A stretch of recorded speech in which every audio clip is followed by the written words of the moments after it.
Welcome to Salt. We are here in Omaha, Nebraska. Yes, Omaha, Nebraska. And our old stomping grounds. Actually, Yeah. we were in Lincoln, but Colby and Autumn, our son and daughter-in-law, and their new baby are here in Omaha. So we've come up to visit and see the baby for the first time. We're actually videoing this right now, so I'll edit it later. And right here will be a picture of a baby. That's our granddaughter, Athena. And anyway, yeah, so we came up and we're visiting them. And today we decided to come to an old place we had been to before. This is Bob the Bridge. Bob the Bridge. And if I can get it, right here is where we'll cut to Aspen's old Bob the Bridge video, where we used to do her science videos, and we did Bob the Bridge. Did you know that the longest suspension bridge in the world is... It's 6,532 feet. That's 1.2 miles. And this bridge is not that bridge.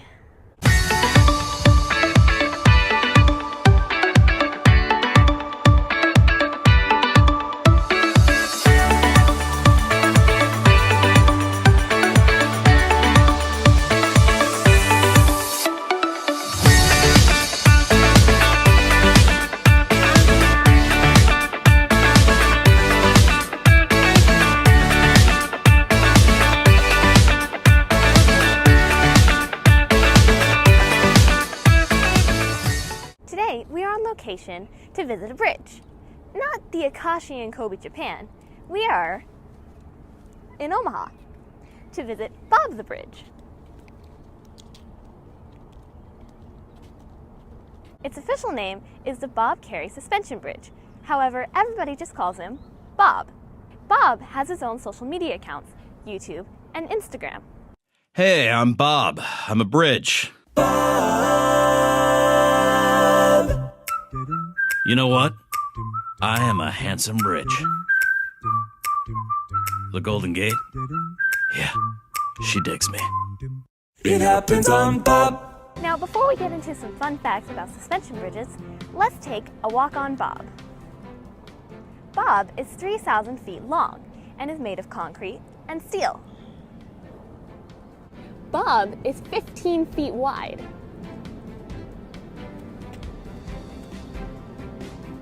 The towers are 210 feet tall.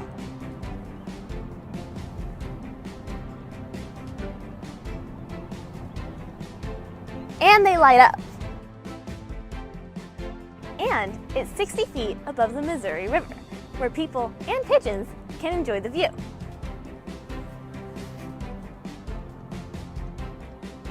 One thing that people do when they come here is called bobbing. That's where they stand in the middle of the bridge with one foot in Iowa and the other foot in Nebraska.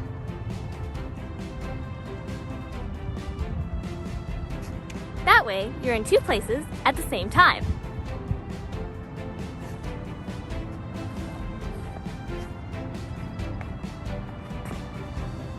Now, we're going to finish our walk across Bob.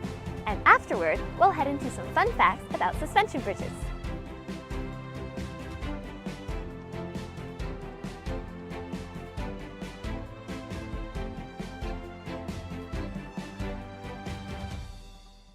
And when you get to the other side of the bridge in Iowa, this is what awaits you.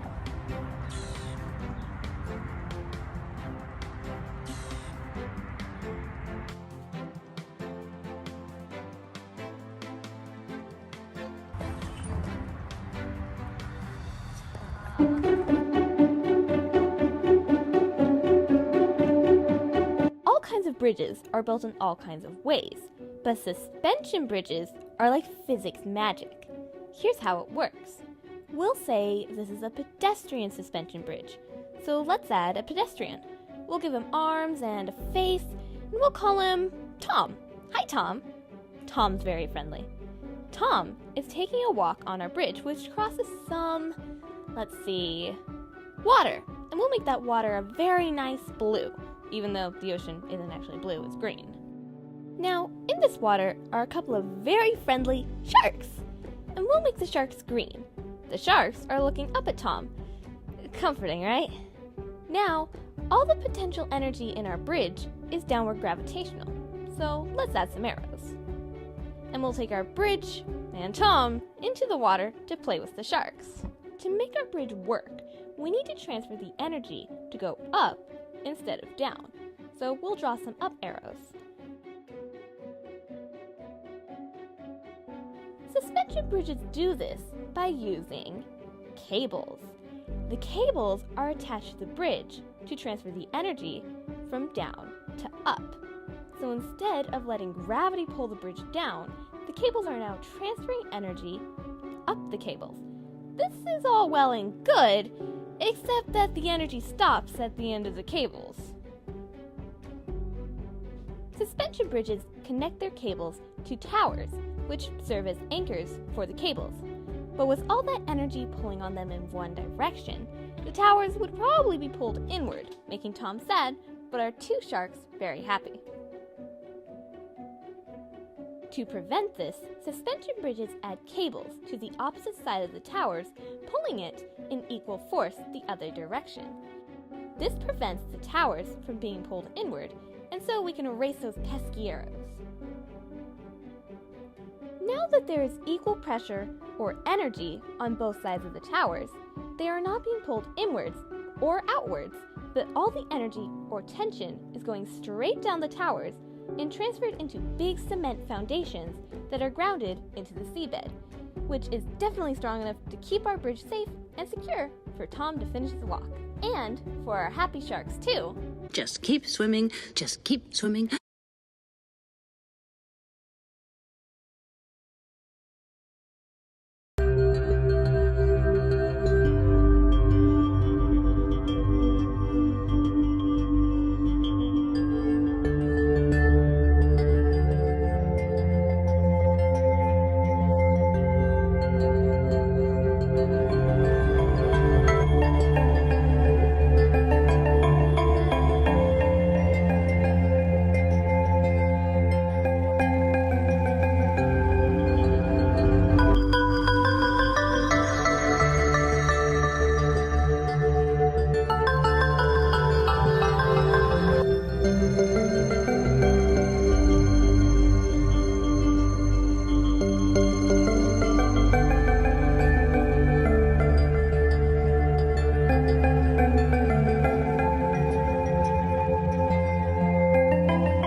There aren't very many verses in the Bible about bridges, although I'm sure they had some.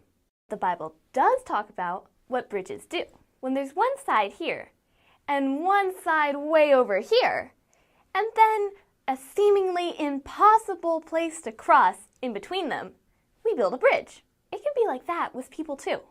Peter 4:8 says, "Above all, love each other deeply, because love covers over a multitude of sins." It may not seem like it, but those are some great bridge building instructions. By the way, this is how you sign bridge in American Sign Language. And just like suspension bridges, love can build bridges in seemingly impossible places, when all the energy on both sides are firmly grounded in love.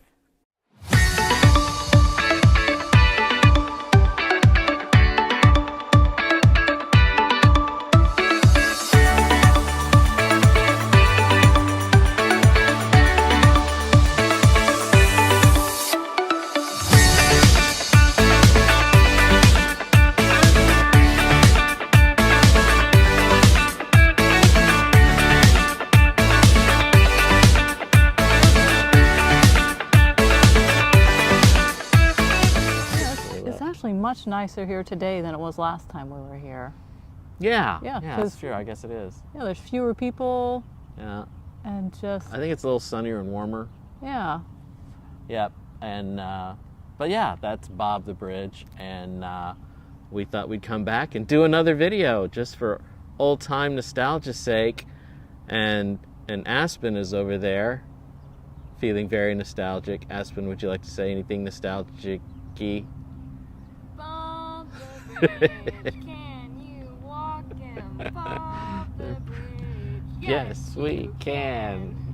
And that was Aspen's 2 cents worth for this week's salt. So anyway, we Hey, thought... she is running all Yes. the lights and the sound That's right. and all this kind of stuff. Yeah. Yeah, Aspen's running the lights. Can you turn the light down a little bit, Aspen? It's a little bright. Turn it. Yeah. Anyway, but so we thought we'd do bridge as our topic for today. Bridges. Yes. Yeah.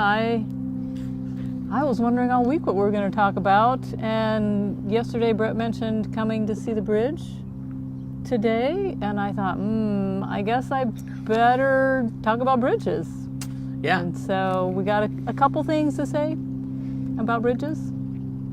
And the first being that... Can you tell we prepped long and hard for this week's salt? Hey, I was up early this morning. You were up early this morning. So we can't get to the other side of the bridge unless we leave the past in the past. Ah. And that is true. You start over there at this end of the bridge, and it's not going to get to the other side unless you leave the past in the past. So bridges, it sounds like we're going to make some allegorical applications of bridges, and this would be the application of going from what was previous to what is future, leaving the Yes. past and going into the future. Yeah, because there's just no moving into the future without letting go of something in the past that keeps us tied there. Wow, there's actually a lot of things you can say about that, how to let go of things in the past. I was reading an article about a person's. It's a kind of memory they have, and it's not photographic. I forget the name of it, but in their memory, it's not that they just recall the details; they actually relive it. And so, if you tell them, and they can do it almost, after a few months, like a year or so after they were born, and you can pick a date, and you can say, 12 years ago on this day at 3 p.m., and they can tell you what was going on. But not just that, they actually relive the experience. And you think, oh, cool. But they say she was talking about how hard it was to do things like letting go of the past, because just remembering it brings all the emotion, everything back with it. Yeah, that would be awful. Because normal memories can bring those emotions back as well, which is what makes leaving the past in the past can be difficult because of that. Yeah. But yeah, I can't imagine actually reliving Reliving that. it, That would be hard. We say sometimes in recovery, we say it's, to be able to move past something that you haven't been able to let go of, is you kind of go back and you relive it in a way, but this time around you make a different decision, or you walk yourself through an emotionally different decision, or you recognize what someone else did was the wrong, not you, and you go through it and you're able to now let it go. But it's not easy. Sometimes you have to practice letting go of things. Yeah, kind of like over and over and over again. Yeah, sometimes it's like that, and sometimes it's not, and it's always timing. Timing sometimes you want to do something, and for whatever reason you're just not ready, like your claustrophobia thing. Yes, and but God's timing is always perfect, and He's always there to give us the help that we need at that moment. Yeah. So this morning I was up early. I was a little annoyed at myself because it was like 6:20 a.m., daylight outside, and I was hoping it was like 8 because I didn't get to sleep till at least midnight. What? Yeah. What happened? I don't know. It was Aspen again, wasn't it? I went to bed early. Oh, Aspen went to bed No, early. I think me and Colby were up with the baby or something. Oh, Oh yeah, Colby and I were up with the baby because Autumn had a friend in emotional distress. Oh, that's right. Autumn. So, You guys were up. so she left at like 11 or something Yeah. to help out her friend. But yeah, since I was awake early this morning, I thought, you know what, I'm going to talk about bridges. Why don't we look up some sayings and wise sayings basically about bridges? So one we're all familiar with, we will cross that bridge when we get there. Because, You know, we tend to worry about stuff too much. And we tend to worry about stuff that's not going to happen, just not going to happen. Yeah. So, yeah, you know, sometimes, yeah, we worry about stuff, like I said, that really isn't. Yeah, it's another challenge is staying in the moment. Like, you know, you're thinking about something, you're dreading something, and it's going to happen, it might happen, and all the energy and stress you pour into it, and then it doesn't happen, or it's not as bad as you made it up to be, I mean, we do waste a lot of energy and emotion on worrying about things. Right, that and when you future. think about it, you're imagining a lie. Because if it's not going to happen, it was a lie. Yeah. And then you believe in the lie, and it's creating all this panic and all this kind of stuff and such in our lives. And it's just a lie that's goading us into unhealthy living stuff. I don't know how wise this is, but it was certainly food for thought. I was going through something, and it was a friend of mine. Oh, it was my recovery partner, and I was talking about stuff and like, oh, and I don't know, and this could happen, and this, that, you know, and he said, all right, just stop and do this. So tell me, what's the worst possible outcome? And so I was, well, the worst possible outcome would be this. And he said, all right, accept that as that's already happened, and live according to that. And have you died? No. And like, do you still have a place to live? Yes. And you know, and his thing was, what's the worst thing that could happen? And you will go through that. So accept that that's already happened. Accept that even if it does, you're going to be okay. And I was like, all right, I'd never had that perspective brought to me before.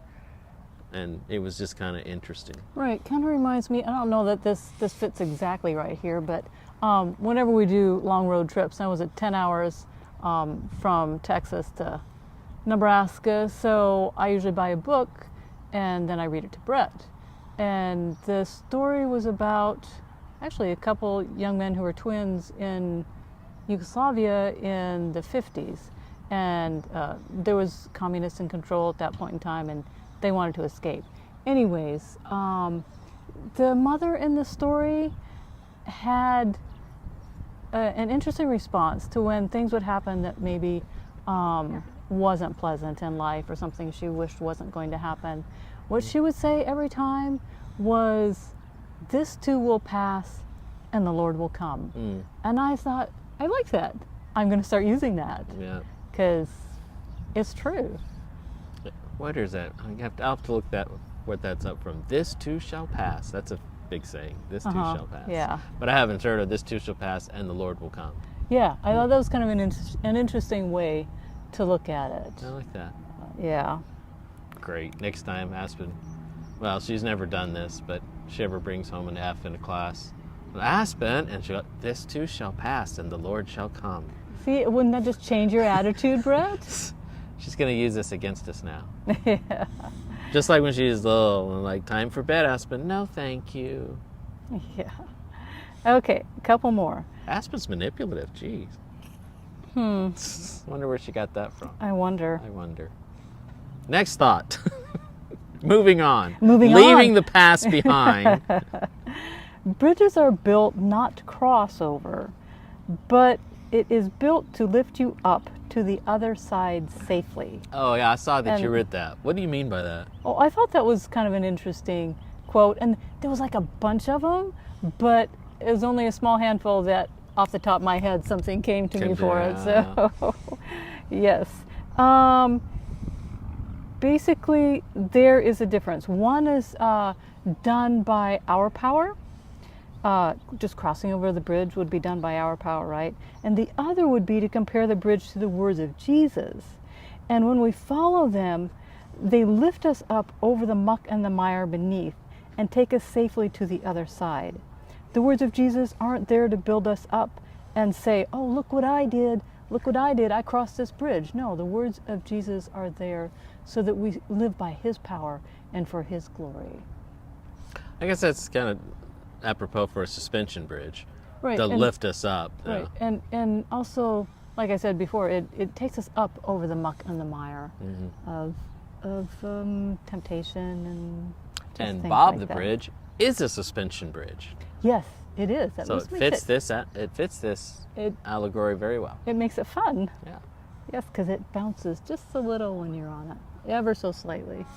And now, at this point, we'll bring Aspen in to explain the physics and mechanics of a suspension bridge, since she did that video and I'm sure remembers every piece last of it. word, yes. But if you remember, you already showed the video at the beginning of this Oh, video. shoot. See, I told you she's manipulative. I'm That's true. okay. So this one, I really liked this one. A bridge of silver wings stretches from the dead ashes of an unforgiving nightmare to the jeweled vision of a life started anew. So it's true, we can't stick around and complain about awful things that happened, in which we stay stuck in the past and don't move forward. Or we can forgive, and it creates a bridge to move forward on, a place to leave unforgiveness in the past.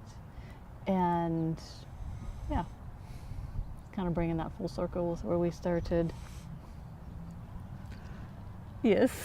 Nightmares are things to leave behind. Oh, goodness, I woke Brett up at the perfect time this morning. Yes, yes, she did. Yes. And we are bridging into the future. Into the future, yes. Yes. Yes. Yeah, sometimes it's hard to leave things in the past when you avoid them instead of confronting them. That's true. That's true. I mean, not only can we stay in the past because we keep going back to it and rehashing it. Yeah. That's not leaving it in the past, but neither is avoiding it, because it is still there. Until you bring it out and you take a look at it and choose to leave it in the past, it is still there in your life, no matter how often or how well you avoid it.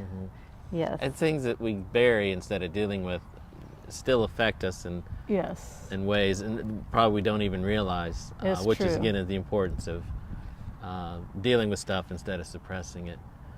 And now I think it's appropriate for a fun little cloud break. And Aspen is going to show you a cool little cloud that's passing over us right now. Oh, what's the cloud? That one right there, Oh, the big one. what is it? It's a cloud spaceship. I don't know, I just thought it looked cool. Yeah. Nice fluffy cloud. Yay! Everyone, every now and then, needs a cloud break. Yes. Yes, right before the wrap that we're Right going to before put the on wrap. this. There you go. Yes. Okay, so just a little 3-point wrap here.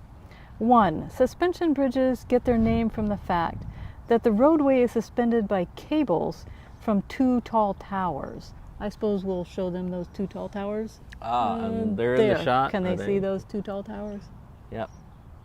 Okay. So I'm going to go to the verse that says, we are saved by grace through faith. And let's say we recognize our unsaved condition, right? And we want to get into a salvation relationship with Jesus, a saved condition. And so we need a bridge from one place to the next, right? Let's just say, for the sake of illustration, that you will be crossing a suspension bridge, in which case the 2 tall towers that hold up the weight of the bridge could be called faith and grace. And you'll see how that works here when we talk about numbers 2 and 3, I think. So, okay, so number 2, most of the weight is supported by the 2 towers. Since the towers hold up most of the weight of the bridge, they are clearly very strong, right? Okay, number 3. They in turn pass the compression forces from the cables directly into the ground. And we're going to let Brett talk about that a little bit. Okay. This is where I do the analogy of the suspension bridge Yes, mechanics. sure. Whatever you were talking about this, Okay. whenever we talked about that. Today, So, sometime. Aspen, if you will point the camera towards the towers and the bridge while I explain it. So, what you can see is the bridge crosses over, right? And assuming that I got the Aspen's old video, then this would have been in the video as well, explaining it. But the energy of the walkway wants to fall down into the waters and things below. So imagine that the pathway, the bridge itself, is your life. That's the life, the path of your life. And by itself, on our own, it wants to crash down into the watery abyss. But the bridge is being held up by the cables, right? So it's actually taking the downward energy that would crash us into oblivion, and it's pulling that energy up instead of letting us fall, right? And so those things are holding us up. And let's say the cables, each one of those cables represents like promises in the Bible, God's promises and things in the Bible, where whatever experiences we have in our life as we're walking that path, the bridge, those cables represent promises that we believe in that hold us up with whatever we're going through, all through the walk of our life. But what do those go to? They go into the big tall towers. And the big tall towers, like I said, faith and what? Grace. Faith and grace. And it's actually absorbing all that energy, and it's channeling it straight down into the hard rock foundation below. And that's, we're going to say, the grace and the faith is grounded in God's word and God's love. And that's what's taking the energy that would pull us down. It's pulling us up by living by faith, by those wires, those promises, and it's taking all that and grounding us into a solid place, right, so that our life path can continue from one thing to the next. Right, and it's grounded really in something pretty very strong and more, no doubt, like concrete and stuff. But you can compare that to like a rock. Mm-hmm. And of course the Bible says, Psalm 18:31, and who is a rock except our God, right? Mm-hmm. Okay, so... and even the concrete foundations wouldn't hold up unless those things were actually connected, like really ground into the rock foundation below. They have to drill down and get into the rock base, or the bridge wouldn't work. Yeah. So basically, the bridge creates safe passage over impossible to cross on our own places. If we were trying to get across the river under our own power, it would be a real struggle.